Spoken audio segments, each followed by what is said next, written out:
सर्व खाती मुख्यमंत्री देवेंद्र फडणवीसच पाहणार असतील तर बाकीचे ठेवलेत कशासाठी असा सवाल अमित ठाकरेंनी केला आहे। उत्तर प्रदेशच्या निवडणुकीसाठी हे सर्व काही सुरू असल्याचं अमित ठाकरे यांनी म्हटलेलं आहे। सत्ता जाते हे दिसत असल्यामुळेच वाद पेटवला जातोय असाही आरोप अमित ठाकरे यांनी केलेला आहे।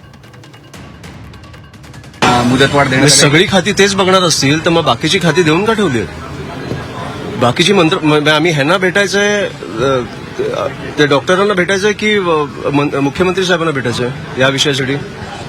सगळ्या गोष्टी तेच जर निर्णय घेणार असतील, आणि मला वाटतं हे सगळं मी तुम्हाला सर सांगू ना, यूपीच्या इलेक्शनसाठी चालू आहे आणि हे आपल्याला पण माहिती आहे। यूपीच्या इलेक्शनसाठी हा वाद पेटवला चाललाय, कारण तुम्हाला कुठेतरी कळतंय तुमच्या हातातनं सत्ता निघतेय, त्याच्यामुळे हे सगळं पेटवलं जातंय, आपल्यात भांडणं लावली जात आहेत।